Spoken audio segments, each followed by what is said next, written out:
Hello, you're welcome to my Simple Maths YouTube channel. Please, if you're yet to subscribe to our YouTube channel, kindly do so, and don't forget to click on the notification button so that you'll be notified each time we have a new video. Not only that, please like and share our videos so that we can help others to know what is happening here. Alright, today we are looking at Common Entrance Past Questions Series 7. If you're yet to see Series 1 to 6, you can check that up on our YouTube channel. Alright, let's get to work. Question 1 says, a line that cuts a circle into two equal parts is called a... So this is your circle. This line that divides it into two equal parts is called the diameter. This is the diameter. You can also say the diameter is the longest chord that divides your circle into two. Is that taken? Very good. Question 2 says, write in figures 4,705. So I'm going to start by writing out my place values. I have my units, tens, hundred, and thousand. 4,000, so 4 will be under my thousand. 700, 7 will be under the 100. Tens, we don't have tens, so I'm going to put 0 here. And 5 is the unit, so this is it. So writing 4,705 in figure is 4705. Do you understand this? Very good. Question 3 says the prime numbers between 50 and 60 are dash and dash. Alright, first of all, let's write out the numbers between 50 and 60. Remember, when you're saying between, you're not going to write the number, the first number and the last number. You're just writing the numbers between them. So the numbers between 50 and 60 are 51, 52, 53, 54, 55, 56, 57, 58, and 59. Now, do you remember the definition for prime number? Prime numbers are numbers that can be divided by 1 and itself. So 1 isn't a prime number. Now let's look at it. Out of all these numbers, the only numbers that can be divided by 1 and itself are 53 and 59. So these are the prime numbers between 50 and 60. Is that taken? Good. Now question 4 says, change 75% to decimal. Change 75% to decimal. Remember, once you hear the word percent, you're talking about in terms of 100. So 75% is the same thing as saying 75 over 100. Now I'm going to reduce this to its lowest term. I can still divide this by 5, isn't it? 5 in 75 will give me 15. 5 in 100 will give me 20, isn't it? But this can still be divided further. I can still say 5 here, 5 in 15, 3, 5 in 20, 4. So I have 3 over 4. Now I can now change this fraction 3 over 4 to decimal by using my long division method. So I have 3 inside and then 4 outside the line. Okay, so how many 4 can I get in 3? 0. I write down my 0. 4 times 0, 0. 3 minus 0 is 3, isn't it? Then I add 0 to the back of it, and then I'll put my decimal points here. 4 in 30, 7. 4 times 7, 28. Then 30 minus 28 is 2, and then I'll add 0. 4 in 20 is 5. 4 times 5 is 20. 20 minus 20 is 0. So that means 3 divided by 4 is 0.75. And then there is a simpler or a shorter way of doing it. I can also say 75 divided by 100, that's my 75%, isn't it? And then I move my decimal places, my decimal number now, or my decimal point. I'll move it 2 places to the left. Do you get that? 2 places to the left, starting from here. That will be 1, 2, and that gives me 0.75. Do you understand? So you can see that we actually got the same answer. Alright, at this early stage, for emphasis sake, let me just say this again. Now when I say 4 in 3, it's actually impossible because 4 is bigger than 3. That's why we are bringing in our 0 and then introducing the decimal points. I hope you understand that part. So when I say 4 in 3, it's not possible, so I'm bringing in 0. I'm bringing in my decimal points. then I'll now introduce this 0 before I can say 4 in 30, and then you go through the other process till you get your 0.75. and then if you want to use this other method, fine, just move your decimal point 2 places to the left, 1, 2, and then you still get your 0.75. Is that taken? Very good. Alright, question 5 says, what is the place value of 4 in 1476.25? Alright, I'm going to start this by also writing out the place values. I have my units, I have my tens, 100,000, that's to the left of my decimal point, and then to the right hand side of my decimal point I have tenths and hundredths. So let me place all of these numbers where they belong. This is 1000, so it's going to be under your thousand. This is 400, it's going to be under your hundred. This is 70, is going to be under your tens. This is 6, this will be under your unit, and then this is 0.2, this will be under your tenths. This 2 will be under your tenths. Then this 0.25, this 5 now will be under your hundredths. Is that taken? Now let's look for 4. What's the place value of 4? 4 is under 100, so the place value of 4 is hundreds. Do you understand that? Very good. Question 6 says, find the LCM of 18, 27 and 36. Now in this method of LCM, we are trying to divide all the numbers by the lowest number possible until you get 111 as your final answer. So it doesn't matter if the number you pick can divide the 3, as long as it can divide one of it, you move on. So we're starting with 2, and these numbers we are using to divide them is known as their prime factors. So I'm starting with 2. I would say 18 divided by 2 will give me 9, and then when I say 27 divided by 2, it cannot give me an answer without the remainder, so that's why I'm still writing my 27. And then 36 divided by 2 will give me 18.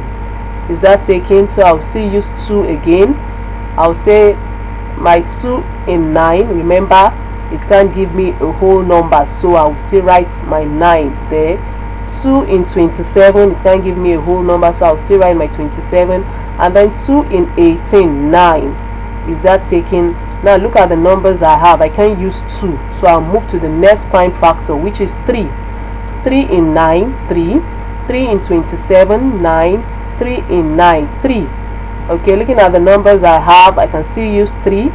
3 divided by 3 will give me 1, isn't it? Then 9 divided by 3 will give me 3. 3 divided by 3 will give me 1. Is that taken? Alright, looking at the number, I can still use 3, isn't it? 3 in 1, because it can't go, so I'll still write my 1 as it is. 3 in 3, 1. 3 in 1, I'm still going to write my 1, isn't it? Because this is actually bigger than this, so I'll leave my 1 as it is. Now I've been able to get 111 for the 3 numbers, so that is where I'm going to stop. And then I write out all the prime factors and multiply them by each other. So I have 2 times 2 times 3 times 3 times 3, just like I have them here. 2 times 2 times 3 times 3 times 3. Alright, so I have 2 times 2, isn't it? That is 4. 4 times 3, that is 12. And then I have 3 times 3, 9. 12 times 9 is 108. So the LCM of 18, 27 and 36 is 108. You might want to pause and then try to do this multiplication on your own. Then you compare and see if you got the same answer with mine. Is that taken? Very good. Question 7. What is the product of 5.2 and 1.3? 5.2, product means multiplication, so 5.2 times 1.3. Now when I'm dealing with decimal, there is something I always do to avoid mistake. I just try to change my decimal to whole numbers. Do you understand? And then after getting my answer, I change them back to decimal. So to change this to a whole number, now I have to multiply by 10, 52. I multiply this also by 10, 13. So remember, I multiply by 10, multiply by 10. Alright, so then I do this. Use your usual multiplication method to multiply 52 and 13, and then you get 676. But remember, this can't be my final answer because I had to return the decimal numbers that I changed, isn't it? So how do I change it back to decimal? Because I have multiplied by 10, I've multiplied by 10. 10 times 10 is 100, isn't it? So I'm going to divide this by 100 to change it back to decimal.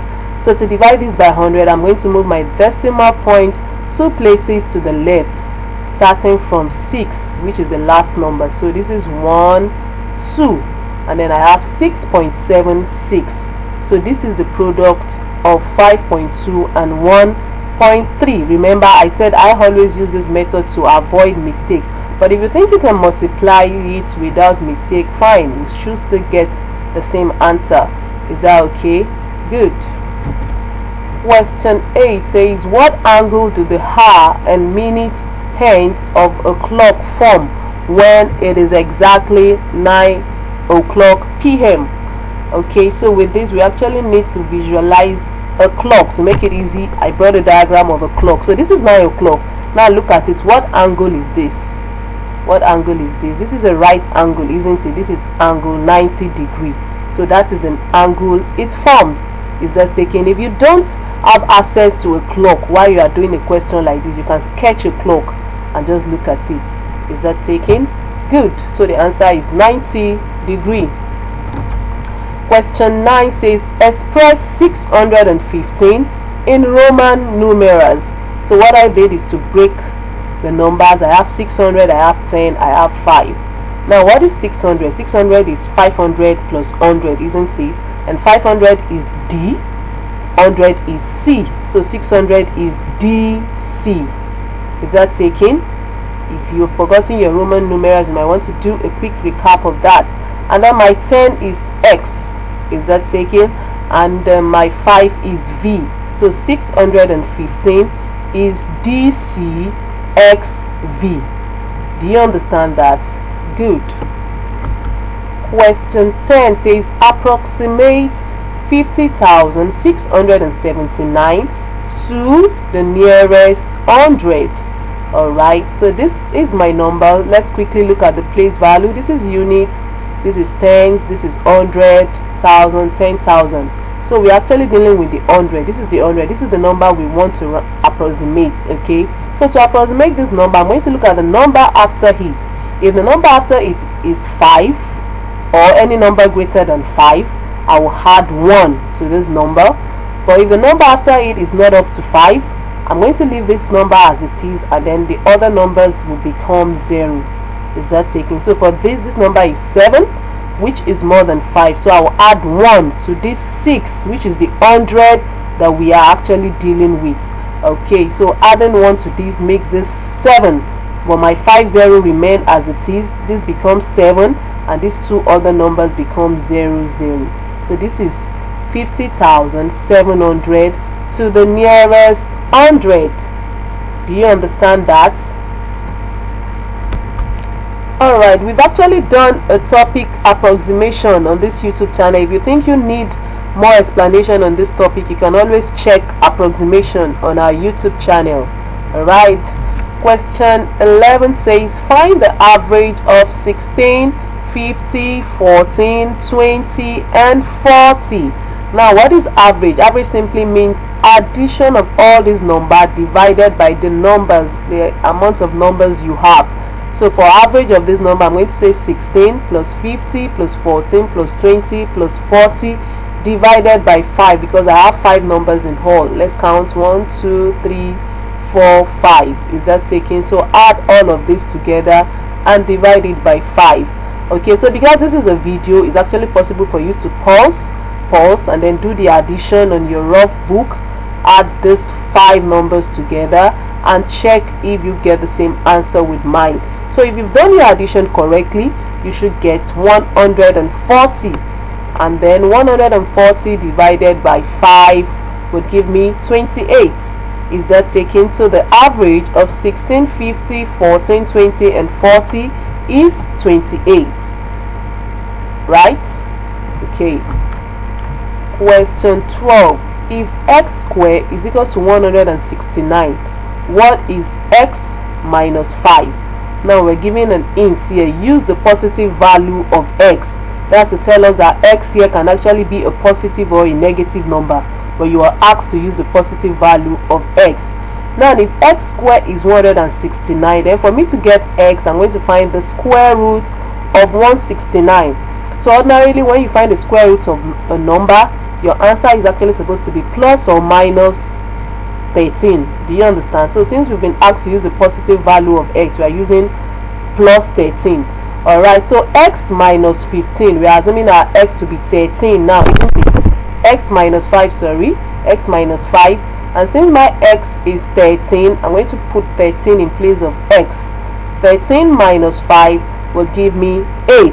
Is that taken? So x minus 5 is 8, right? Good. Question 13 says decrease 2000 by 20%. Remember, 20% means 20 over 100 of something. So we're going to find 20 over 100 of 2000. 20 over 100 times 2000. Okay, 0 cancel 0. This other 0 cancel this 0. I'm left with 20 times 20, which is 400. Now when you said decrease, that means you are reducing. Reduce this number by 20% of it. Now that I know 20% of this 2000 naira, I'm going to subtract 400 from 2000, and that would give me 1600. If the question had said increase, I would have added 400 to 2000, but because the question said decrease 2000 by 2000 by 20%, so 20% of 2000 is 400 naira, and then I say 2000 minus 400, which is 1600 naira. Is that taken? Good. Question 14 says evaluate 6 square minus 5 square plus 5. Okay, I think we've done we have a video on square and square root. You can also check that out on our YouTube channel. Alright, 6 square minus 5 square plus 5.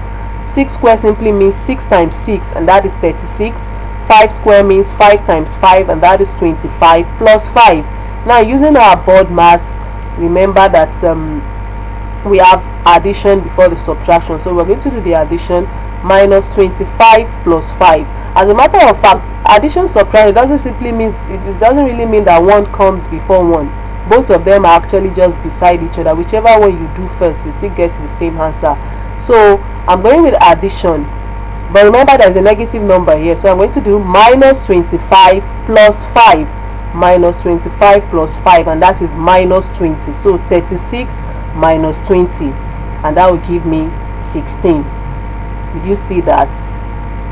Correct. So that is the final answer. Okay, so if I decide to also say 36 minus 25, that is 11. 11 plus 5, 16. So we still get the same answer. Alright, let's move to the next question. Question 15 says find the rate percent which will yield simple interest of 25 naira on 200 naira for 2.5 years. So let's write out all the values that we are given. I is the interest, which is 25 naira. The principal, P, is 200 naira. The time, T, is 2.5 years. And then rates, that is what we are looking for. Alright, usually your formula for finding simple interest is I is equals to PRT divided by 100. But because what we need here is actually the rate, so from this question I'm going to make the rates the subject of the formula. So I can just do that by cross multiplying. So if I cross multiply, this becomes 100i, and then I can now say 100i divided by pt. So this is the formula for rates. Now if I want to find rates, rate will be 100i divided by pt. We've done a topic on simple interest on our YouTube channel. You might want to check that out too. Alright, so now that I know that the formula for rates is 100i divided by pt, let me put in the values. 100 times, instead of I, I'm going to put 25 naira divided by p, 200 times the time. Okay, I want to change this time to improper fraction now. 2 times 2, 4 plus 1, 5 over 2. Is that taken? So I can say 100 here 1, 100 here 2. That 2 cancel out this 2, and then I'm left with 25 divided by 5. 25 divided by 5 is 5. So the rate is 5%. So like I always say, when you have calculations like this, it's a video, so you can pause, try to work it out yourself to be sure that you actually know how to do this calculation you work it out yourself and then confirm that it's actually the same thing with my answer here. Alright, so if you've done it correctly, your rate should be 5%. Is that taken? Good. Question 16 says, find the difference between 13 whole number 2/3 and 2 whole number 1/3. Alright, I'm going to use two different methods. The first method is I change the 2 to improper fraction and subtract. So if I'm changing this to improper fraction, I'll say 3 times 13, that is 39. 39 plus 2, 41 divided by 3. 3 times 2, 6 plus 1, 7 divided by 3. Now because they have the same denominator, I'll just subtract their numerators. 41 minus 7, and that gives me 34, while the denominator remains the same, 34 divided by 3. Now if I say 34 divided by 3, 11, because I can find 11 threes here. 3 times 11 is 33, so I'm left with 1. 11 whole number 1/3. Or I can do it this other way, subtract the whole numbers separately and subtract the fraction separately. So this is actually a shorter method, 13 minus 2, and then I put this in bracket, 2/3 minus 1/3. 13 minus 2 is 11.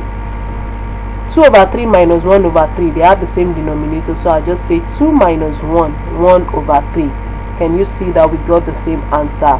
So in mathematics, you don't only learn the better way of doing it, you also look at how you can get your answer done fast and in recorded time. Is that taken? Good. Alright, question 17 says the perimeter of a room is 24 centimeter. If its length is 8 centimeter, find its area. Alright, before we can do this, we need to know the formula for finding the perimeter of a room. Okay, so the room is a rectangle, so the formula for finding perimeter of a rectangle, perimeter is 2 into brackets L plus B. 2 into brackets L plus B. So in this question we have the perimeter 24, we have the length 8, so 2 into brackets 8 plus B. We don't know the breadth, so we're using B to represent the breadth. 24 is equals to 2 times 8, 16, 2 times B, 2B. Okay, so I'm going to bring my 16 to this side. Remember, when your number is crossing the equality sign, it becomes minus. So this becomes 2B is equals to 24 minus 16. 24 minus 16 is 8. I'll divide both sides by 2. 2B divided by 2B. 8 divided by 2, 4. So B is equals to 4. But remember, we have to find the area. Area of a rectangle is length times breadth. So if the length is 8 and the breadth is 4, then the area will be 8 times 4, which is 32 centimeter square. Is that taken? Okay, so let me take this side again. I said when a number is crossing the equality sign, the sign will change, because this is a positive 16 plus 16. When it comes here, it becomes minus 16. If it was minus, when it's crossed, it becomes plus 16. So please take note of that. Alright, let's move to the next question. Question 18. Akin and Ayo shared a sum of 2004 naira in the ratio of 5:1. Find the amount Ayo received. Okay, so let's find the total ratio first. The total ratio is the addition of their ratio, 5 plus 1, which is equals to 6. Now for us to know Ayo's share will be equals to Ayo's ratio divided by the total ratio multiplied by the amount of money they are to share. So Ayo's share is going to be 1, because Ayo's ratio is 1. Remember, they said Akin and Ayo, so the first one will be for Akin and then the second one will be for Ayo. So Ayo's ratio is 1, the total ratio is 6, and the amount of money is 2004. So by the time I say 2004 divided by 6, that will give me 334 naira. So Ayo's share is 334 naira. Is that taken? Good. Alright, question 19 says what is the smallest number which has 6, 8 and 12 as factors? This is another way of saying find the LCM. So sometimes the question might not come directly as find the LCM. When you see something like this, the smallest number which has 6, 8 and 12. That means what is the lowest common multiple of 6, 8 and 12. Alright, so we want to find the LCM of this. Remember, we're starting with the lowest prime factor. We're starting with 2. Okay, 2 in 6 is 3, 2 in 8 is 4, 2 in 12 is 6. Okay, I'll still go with 2 again. 2 in 3, because it cannot give me a whole number, I'll still write my 3 there. 2 in 4, 2, 2 in 6, 3. Okay, I'll still go with 2 again. 2 in 3, I'll write my 3. 2 in 2, 1. 2 in 3, I'll still write my 3. Now I'll move to 3. 3 in 3, 1. 3 in 1, I'm going to write my 1. 3 in 3, 1. So now I have 1, 1, 1. That means I can divide further. Now let's write out the prime factors. 2 times 2 times 2 times 3. Is that taken? 2 times 2, 4. 4 times 2, 8. 8 times 3, 24. So this is the LCM of 6, 8 and 12. Is that taken? Very good. Question 20 says, express 3,105 centimeter in meters. Remember, when you're changing from centimeter to meters, you divide by 100. So 3105 centimeter divided by 100. Because we are dividing by 100, it's simple. Just move your decimal point 2 places to the left. 1, 2, and that is 31.05. 31.05 meter is the answer. Is that taken? Very good. Alright, with this we've come to the end of this class. Please don't forget to subscribe to our YouTube channel, like and share our videos. Remember to press the notification button so that you can be notified when we have a new video. I hope you enjoyed this class just like I did. Have a nice day. Bye.